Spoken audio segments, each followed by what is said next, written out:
नमस्कार दर्शक बंधु मु प्रदीप आपण मानक स्वागत करुच्ची आजिर आउ एक नुआ भिडियो तो जहाँकि सहारा इंडिया रे जदि आपण माने टंका रखिथिले एवं सही टंका जदि आपण माने एपर्यंत पाई नांती तो आपण मानक पई बहुत बड़ खुशीर खबर जहाँकि सरकार तरफ जो सहारा इंडिया रे जो माने टंका इन्वेस्ट करथिले बा जदि आपण मानक टंका सहारा इंडिया रे थिला ताले सरकार वर्तमान आपण मानक सही टंका रिटर्न करिया पई जाउचंती।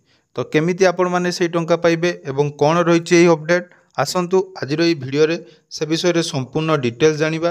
ता पूर्व जदि चैनल को प्रथम थर विजिट करचंती वीडियो को लाइक करिवे, चैनल को सब्सक्राइब कर नथिले एबे ही सब्सक्राइब करी पाखरे थिबा बेल आइकन को क्लिक करी ऑल ले सेट कर देबे। तो देखंतु जहा कि सहारा इंडिया परिवार नामकर जो कंपनी थिला जोंथिरे भारतर प्राय समस्त लोक एथिरे टंका इन्वेस्ट करथिले।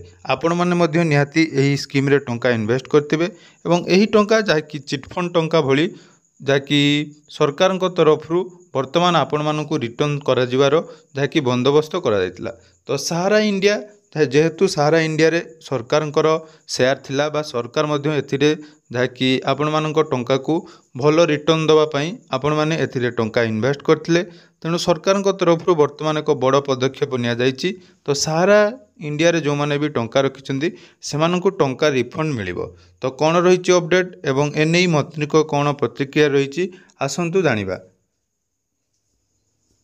तो देखिपारुथिबे जहाँकि सहारा निवेशकों पई सरकार को बड़ घोषणा संसद रे अर्थमंत्री सीताराम देले जहाँकि सूचना। तो सहारा सह जड़ित बकेया राशि संपर्क में अर्थमंत्री निर्मला सीतारामन लोकसभा रे विस्तृत सूचना देइचंती। से कहिचंती सहारा इंडिया रियल इस्टेट बा कॉर्पोरेशन लिमिटेड बा सहारा हाउसिंग एवं सहारा इंडिया कॉर्पोरेशन ले निवेशकों जाकि आनुमानिक संख्या रहुची 3.7 कोटी। तेणु एमानंकु जाकि खूब जल्दी टंका मिलिया पई जाउची। तेणु एही मामलार जांच जाकि सुप्रीम कोर्ट द्वारा मध्य परिचालित हेउची। तो जोंथिरे कि अवसर प्राप्त जस्टिस बीएन अग्रवाल को कमिटी समस्त प्रक्रिया उपरे तदारक करुचंती।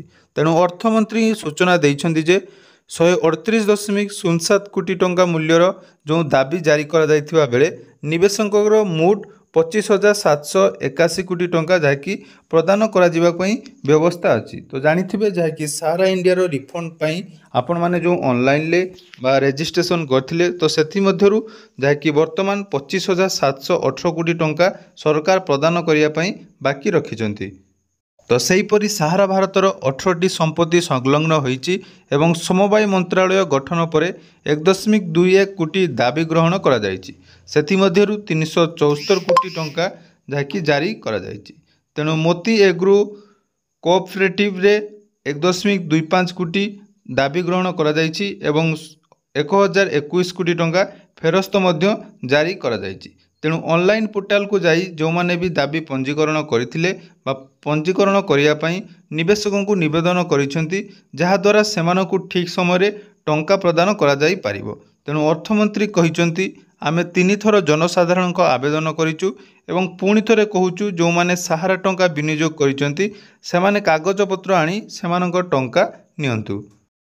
तो देखंतु जदि आपण माने एपर्यंत सहारा जो टंका इन्वेस्ट करचंती एवं तापई वर्तमान जदि आपण माने ऑनलाइन करनांती तो देखंतु तार ऑफिशियल वेबसाइट जाकी रहिची सहारा रिफंड पोर्टाल को जाई आपण मानकर निजर नाम जाकी रजिस्ट्रेशन करि पारिबे।